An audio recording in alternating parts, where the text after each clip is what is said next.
What's good, YouTube? It's your boy, Only One KDB, and I'm back with another video. In today's video, we got darkest WWE scandals that almost killed wrestling, my bad.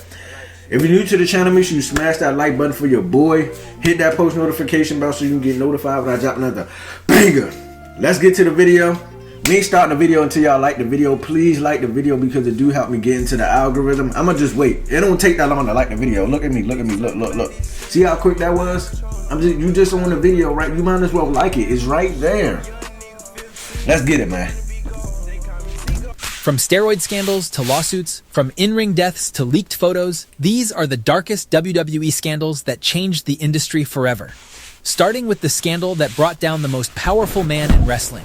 For decades, Vince McMahon was untouchable. He survived steroid trials, controversies, and countless backstage incidents. But in 2022, everything came crashing down when reports surfaced that Vince had secretly paid over $12 million to 4 different women over a 16-year period. These payments were made to cover up allegations of inappropriate conduct, and they were kept completely off WWE's official books. The biggest known payment was $7.5 million to a former WWE contractor who claimed Vince coerced her into a relationship before pushing her out of the company.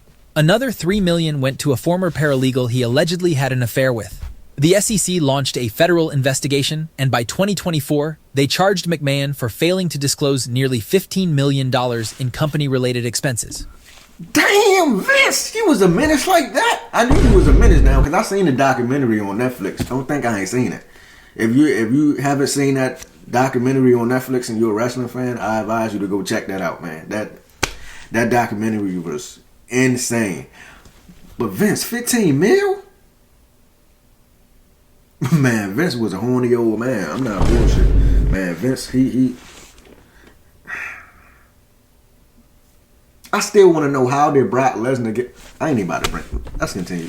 Settled by paying a $400,000 fine and reimbursing WWE $1.3 million.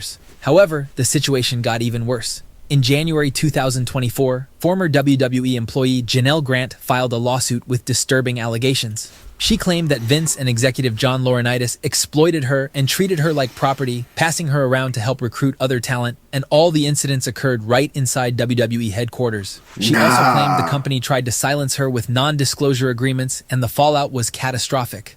Vince was forced to resign from TKO, effectively ending his decades-long control over the wrestling empire he built.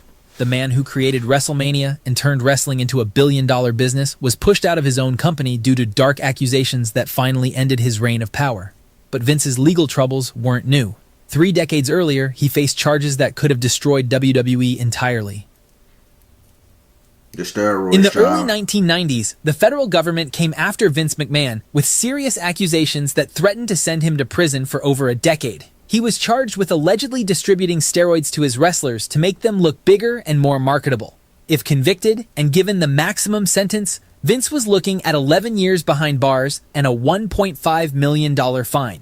This wasn't just about Vince's finances. It was about WWE's survival. If the chairman went to prison, the company would most likely collapse. The trial became a media spectacle. Hulk Hogan, WWE's biggest star at the time, was called to testify under oath. Another wrestler named Nails testified that McMahon had actively pressured him to take steroids, though many believed he was exaggerating due to personal issues with Vince. Despite the damning testimony, the jury found Vince not guilty, shocking everyone who thought the chairman was certainly getting convicted. WWE immediately announced a wellness policy with drug testing, but it was weak and poorly enforced. Fast forward to 2007, and the steroid issue came back to haunt WWE again. The U.S. Congress demanded WWE present documents about their drug policies and threatened federal intervention. Although no charges came from this investigation, the pressure forced Vince to finally implement a legit wellness policy, and WWE shifted toward the family-friendly PG era to rehabilitate their image. But speaking... Nah, I know Randy wasn't on steroids. I don't think Randy was on steroids. Maybe that's why he was hearing voices in his head. My bad. They ain't gonna never let me on WWE after seeing the shit I be saying. Let's continue, man. WWE's wild antics in the early 2000s, nothing exemplified it more than one infamous flight from England. In May 2002, WWE had just finished the Insurrection pay-per-view in the UK and chartered a plane to bring the entire roster back to the United States. What should have been a routine 7-hour flight turned into absolute chaos that would become infamous for all the wrong reasons. One of the most dangerous incidents involved Curt Hennig and Brock Lesnar. The two got into a fight in the aisle of the plane, throwing punches and grappling dangerously close to the emergency exit door. Multiple wrestlers, including Triple H, Finlay, and Paul Heyman, had to physically intervene to separate them before someone got seriously hurt or worse, breached the door mid-flight. Hennig was fired shortly after the incident. But that wasn't even the craziest part of the day. Road agent Michael Hayes and JBL got into a physical altercation that ended with Hayes getting his signature mullet cut off by X-Pac. Scott... Nah, that's crazy. But how did the other guy get fired, but Brock Lesnar didn't? Bro, Brock Lesnar probably by far got the best PR in the game. How he keep escaping all of this? Yo, Brock Lesnar PR is through the roof. Brock Lesnar can do no wrong, I guess. I don't know. That's continued. Was also terminated after becoming getting his signature mullet cut off by X-Pac.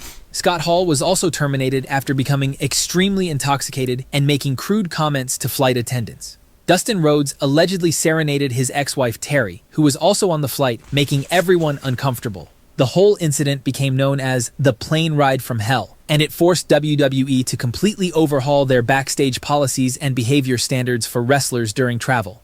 But from backstage chaos to in-ring tragedy, few moments in wrestling history are as heartbreaking as what happened on May 23, 1999. Owen Hart, I remember that. Owen Hart was one of the most beloved wrestlers of the 90s. But on that night at the Over the Edge pay-per-view in Kansas City, everything went tragically wrong. Owen was scheduled to make a comedic entrance as his Blue Blazer character, being lowered from the arena rafters down into the ring. It was meant to be a light-hearted moment, poking fun at rival WCW's Sting's entrance. But the quick-release mechanism on his safety harness malfunctioned and triggered way too early. Owen fell nearly 80 feet, hitting the top rope chest first before crashing onto the mat. The live crowd initially thought it was part of the show, but as medical personnel rushed to the ring and attempted to revive Owen, the horrifying reality set in. Owen was rushed to the hospital where he was pronounced dead from internal bleeding. He was just 34 years old, in the prime of his career, and had a wife and 2 young children at home. I ain't gonna lie, what rubbed me the wrong way about this is they continued the show. Like, so it's literally, so imagine you being a wrestler and you just seen one of your peers, like, die in the ring.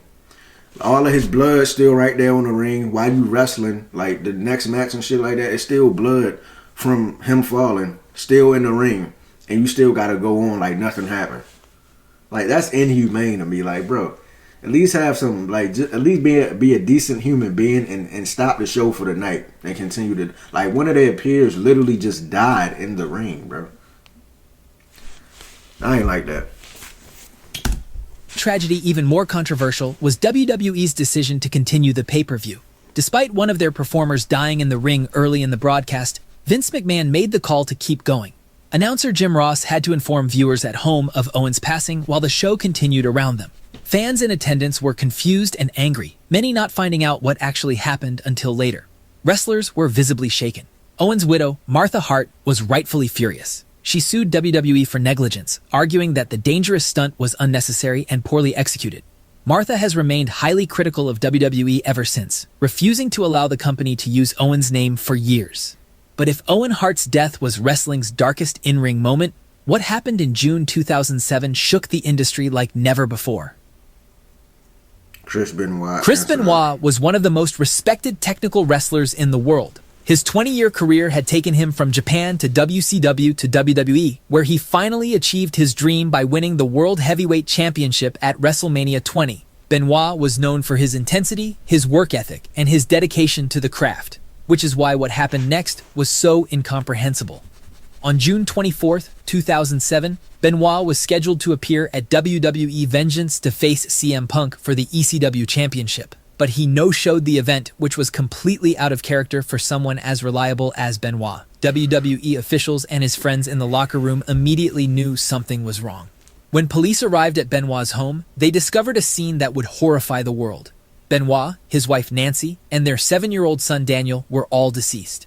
At first, authorities thought they might be looking at a home invasion or some kind of external attack. But as the investigation continued, the dark truth emerged. Chris Benoit had taken the lives of his wife and young son before ending his own life over the course of a weekend. The wrestling world was absolutely devastated. Fans wondered how someone who seemed so dedicated and professional could do something so horrible. The answer came months later when doctors examined Benoit's brain. Decades of unprotected chair shots to the head, diving headbutts, and countless concussions had literally destroyed his brain tissue. Benoit had severe CTE. His brain showed damage consistent with someone in their 80s suffering from advanced Alzheimer's disease. WWE erased Benoit from its history completely. Video packages stopped mentioning him, his matches were pulled from highlight reels, and his name disappeared from WWE forever. The company faced massive criticism for their concussion protocols and how they'd allowed wrestlers to compete with head injuries for years. The tragedy forced huge changes across the entire wrestling industry. The number of chair shots to the head dropped dramatically, and certain moves like Benoit's diving headbutt were essentially banned. The Chris Benoit tragedy remains the most horrifying chapter in professional wrestling history, a reminder that the toll of this business goes far beyond what fans see on television. Oh, so that's why they got the concussion protocol now? Like, if you get a concussion as a wrestler, or even if they think you have one, like, they'll stop the match completely. They should have been doing that. Why did it take for somebody... That's what I be talking about, man. But switching gears from the Benoit incident, let's talk about how one of WWE's biggest female stars was pushed out of the company for falling in love with the wrong person. Chyna was a revolutionary who broke every barrier for women in wrestling. She was a founding member of DX, a former Intercontinental Champion, and one of the most popular stars of the Attitude Era. But her WWE career came to a crushing end because of a love triangle that destroyed her personally and professionally. Chyna and Triple H started dating in the late 1990s, while both were rising stars in WWE. They were one of wrestling's power couples, both on-screen and off. But according to multiple sources, everything fell apart when Triple H allegedly began a relationship with Stephanie McMahon while still with Chyna. The situation was messy, painful, and happened right under everyone's nose in WWE. Chyna's sister later revealed in interviews that the breakup devastated her. She said that Triple H and Chyna had disagreements about starting a family, with Triple H wanting children and Chyna not ready for that step. Chyna also struggled with substance issues and mental health problems that complicated everything. But the real betrayal came when she tried to address the situation with Vince McMahon directly. According to reports, Chyna confronted Vince about what had happened between Triple H and Stephanie. But instead of supporting her or at least staying neutral, Vince essentially told her not to make trouble about it. When her contract came up for renewal in 2001, WWE simply chose not to renegotiate. She was released from the company unceremoniously after everything she'd done to help build the Attitude Era. Wow. The aftermath was tragic as Chyna struggled for years after leaving WWE, dealing with financial problems, addiction issues, and feeling betrayed by the company she'd dedicated her life to. She passed away in 2016 at just 45 years old. Triple H and Stephanie went on to get married and eventually take over WWE together, running the company after Vince's departure. For years, WWE refused to induct Chyna into the Hall of Fame, with Triple H awkwardly having to explain why during interviews. However, this wasn't the only scandal Triple H was part of. Nah, that's messed. Chyna not in the Hall of Fame. Everybody get in the Hall of Fame. Y'all be having random people who should probably, I ain't gonna say shouldn't be, but like random people who, I don't even know the criteria to even get in the WWE Hall of Fame. Chyna, out of all people, she definitely should be in. Now that I think about it, this is crazy how things be playing out. So Triple H cheated on Chyna with Stephanie, and now Stephanie and Triple H, they running it like they in charge of the WWE now. Like that's crazy to think about. And of course Vince wasn't going to take Chyna's side because you know Stephanie is his daughter, so of course he's going to take the side of his daughter. But R.I.P. Chyna, man. Legend. In May 1996, at a house show in Madison Square Garden, 4 of WWE's biggest stars did something that was absolutely forbidden. They destroyed kayfabe, the unspoken agreement that wrestling's rivalries and storylines were real, right in front of a live audience. The 4 men involved were Shawn Michaels, Kevin Nash, Scott Hall, and Triple H. In real life, they were best friends known as The Clique, a backstage group with booking influence in WWE. But on TV, they were presented as bitter rivals. They were never supposed to acknowledge their real friendship publicly.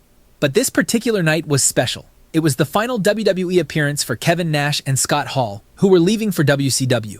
After their matches ended, all 4 men gathered in the ring and shared an emotional group embrace as the MSG crowd looked on in confusion. They were openly showing that the rivalries were fake. Unlike today's social media age, where wrestlers air their entire lives on TikTok, in 1996, this was a massive deal. WWE and all wrestling promotions worked extremely hard to maintain kayfabe, to keep fans believing that what they saw on TV was real. Wrestlers who were enemies on screen would literally avoid being seen together in public. The business was built on this illusion, and the Clique had just shattered it in one of wrestling's most famous... I mean, with all due respect, you only, like, nowadays, you only fooling kids. Like, everybody know that wrestling is fake and y'all don't really hate each other. Like, who actually think, oh my God, Rhea Ripley and Liv Morgan actually hate each other guts? Like, nobody believed that. Come on now. Vince McMahon was absolutely furious when he found out, but he couldn't really punish everyone involved. Kevin Nash and Scott Hall were already gone to WCW. Shawn Michaels was WWE's top star and champion. That left only Triple H to take the fall for all of them. The game was buried as punishment, losing matches and momentum. The plan had been for him to win the King of the Ring tournament in June 1996, which would have given him a major push toward main event status. Instead, WWE gave that spot to Stone Cold Steve Austin, who delivered his famous Austin 3:16 promo and launched the character that would define the Attitude Era. The curtain call looked like a career-killing mistake for Triple H at the time, but it accidentally created the biggest star in wrestling history. Sometimes the darkest moments lead to the brightest futures. But speaking of the McMahon family and controversial relationships, let's talk about wrestling's biggest backstage gossip from the 90s. Randy Savage was one of the biggest stars during the 80s and early 90s. But in 1994, Savage suddenly left WWE for WCW, and something strange happened. He never came back. Even after WCW closed in 2001 and WWE bought their tape library and contracts, Savage never returned. He wasn't acknowledged on WWE television, he wasn't invited back for appearances, and most suspiciously, he wasn't inducted into the WWE Hall of Fame despite clearly deserving it. Other legends like Hogan and even Bret Hart eventually reconciled with WWE, but not Randy Savage, and fans demanded to know why. The official explanation was that Vince took it personally when Savage jumped to WCW, viewing it as a betrayal. But many fans didn't buy that. This started the backstage rumor that Randy Savage had an inappropriate relationship with Stephanie McMahon in the early 1990s after Savage divorced Miss Elizabeth. Vince found out about it, and that's the real reason Savage was essentially blacklisted from WWE for the rest of his life. What added fuel to this conspiracy theory was an incident in 2004. Triple H, who was married to Stephanie by then, made some disparaging comments about Randy Savage during a promo. Savage responded by posting videos online where he made suggestive remarks that seemed to hint at their alleged past.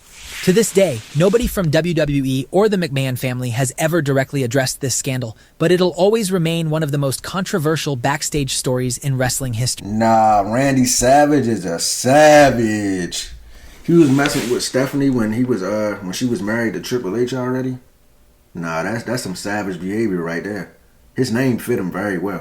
Randy Savage. That's crazy. But we out of here, man. If y'all enjoyed that reaction video, make sure y'all like, share, and subscribe.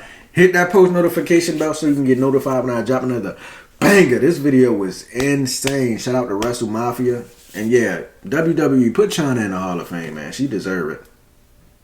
She definitely deserve it. All these other people's getting in the Hall of Fame. So yeah, Chyna is a legend. So you gotta put her in. But I'm out of here, man.